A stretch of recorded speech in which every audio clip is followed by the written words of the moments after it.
आखिर कौन थे भगवान श्री कृष्ण के जुड़वा भाई, जो दिखते भी भगवान श्री कृष्ण जैसे थे और जिनके पास सुदर्शन चक्र जैसा ही शक्तिशाली अस्त्र था? जब भी हम महाभारत और द्वापर युग की कथाएं पढ़ते हैं तो उसमें एक राजा का जिक्र आता है जो न केवल हूबहू भगवान श्री कृष्ण जैसा दिखता था बल्कि खुद को वासुदेव भी कहता था।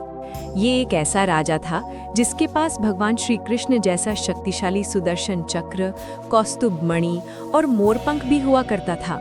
और तो और भगवान श्री कृष्ण के पिता वासुदेव की तरह इसके पिता का नाम भी वासुदेव ही था। और ये जमाने भर में लोगों से ये कहता फिरता था कि वो ही भगवान विष्णु का असली अवतार है और इस धरती पर पापों को खत्म करने के लिए अवतरित हुआ है। जब भी महाभारत के सबसे शक्तिशाली योद्धाओं की बात आती है तो उसमें पौंड्रक वासुदेव का नाम भी लिया जाता है। पौंड्रक कुरुश देश का राजा हुआ करता था और सभी युद्ध विद्याओं को जानता था, लेकिन फिर भी वो एक महामूर्ख राजा था। पौंड्रक श्री कृष्ण की तरह अपना रूप सजा लेता था और मोरपंख भी धारण करता था।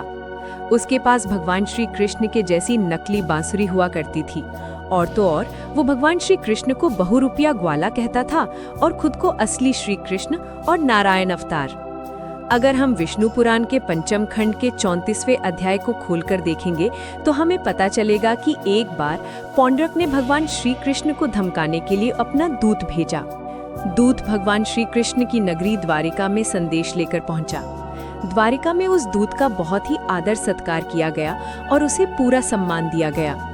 अगले दिन सभा लगते ही भगवान श्री कृष्ण ने सबसे पहले उसी दूत को सभा में बुलाए और उससे पूछे, हे दूत, तुम किस देश से संदेश लेकर आए हो और क्या कहना चाहते हो? तब उसने बताया कि वो कुरुश देश के राजा पौंड्रक वासुदेव का दूत है और उनके लिए खास संदेश लेकर आया है। फिर उसने ये संदेश पढ़ने की इजाजत भगवान श्री कृष्ण से मांगी। भगवान श्री कृष्ण ने उसे इजाजत दी कि पूरी सभा के सामने दूत संदेश पढ़ा। संदेश पढ़ने से पहले उस दूत ने भगवान श्री कृष्ण से क्षमा मांगी और कहा कि द्वारकाधीश, मैं आपको जो संदेश सुनाने जा रहा हूँ, इस संदेश का एक भी शब्द मेरा अपना नहीं है। इस संदेश को महाराज पौंड्रक वासुदेव ने लिखकर भेजा है और इसके सभी शब्द उन्हीं के हैं। संदेश में लिखा था, खुद को श्री कृष्ण समझने वाले बहुरूपीय नारायण रूपी वासुदेव कृष्ण एकमात्र हैं और वो मैं ही हूँ और कोई नहीं है। और मैंने ही इस धरती पर अन्याय और पापों को खत्म करने के लिए और प्राणियों पर कृपा करने के लिए अवतार लिया है। मैं ही विष्णु का सच्चा अवतार हूँ। तू मात्र एक ग्वाला है और बचपन से ही लोगों के घर का माखन चुराता आया है। क्योंकि मेरे पिता की तरह तेरे पिता का नाम भी वासुदेव ही है, इसीलिए तूने झूठ मूठ में अपना नाम वासुदेव कृष्ण रख लिया है।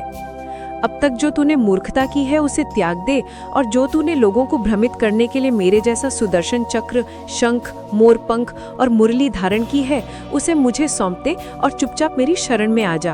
अगर तूने मेरी बात नहीं मानी तो तुम्हें मेरे साथ युद्ध करना पड़ेगा और तुम्हारी मृत्यु तय है। पौंड्रक के दूत की ये बात सुनकर सभा में बैठे हुए उग्रसेन और बाकी के सभी सभासद जोर जोर से हंसने लगे।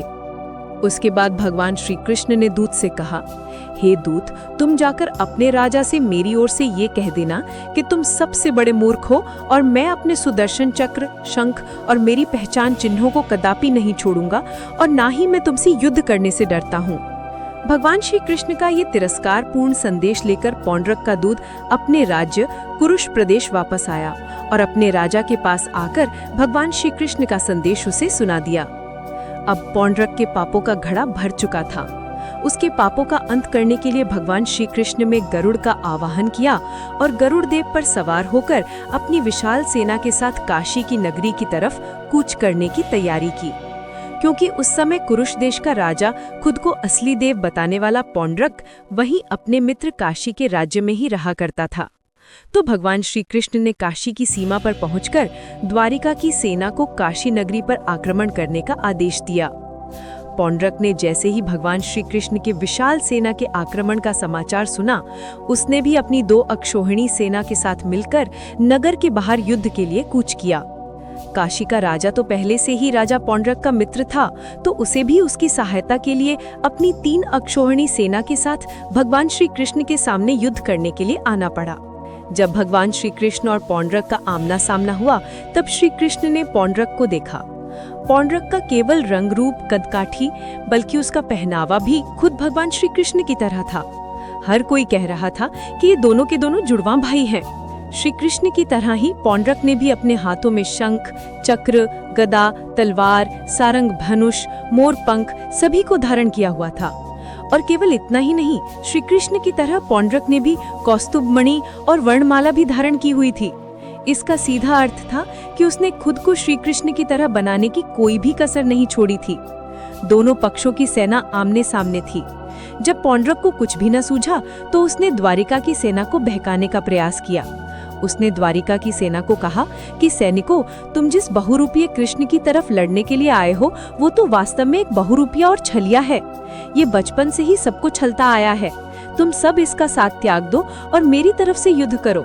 मैं ही नारायण का असली अवतार और द्वापर युग का वास्तविक वासुदेव कृष्ण हूँ। अगर अब भी तुम लोगों को मेरी बात पर विश्वास नहीं होता तो जरा खुद ही बताओ, क्या ये वासुदेव कृष्ण जिसकी तरफ से तुम मेरे साथ युद्ध करने के लिए आए हो, क्या वो बचपन में ग्वाला नहीं था और वृंदावन और बरसाने की गली गली में घूम घूम कर ग्वालों के साथ मिलकर घर से माखन चुराता आया था? और जब ये युवावस्था में आया तो उसकी नीयत में खोट आने लगा और ये वृंदावन के बहु बेटियों को नदी के किनारे नहाते हुए देखने लगा और उनके वस्त्र भी चुराने लगा। ये जो खुद को वासुदेव कृष्ण कहता है वो वृंदावन की बहु बेटियों की इज्जत के साथ खिलवाड़ करने की फितरत रखता है। अब तुम ही सोचो कि क्या तुम सही पक्ष की तरफ खड़े हो? अब भगवान श्री कृष्ण के सब्र का बांध टूटने लगा था। श्री कृष्ण को पौंड्रक की ये बेहुदा बातें सुनकर पौंड्रक पर क्रोध आने लगा था।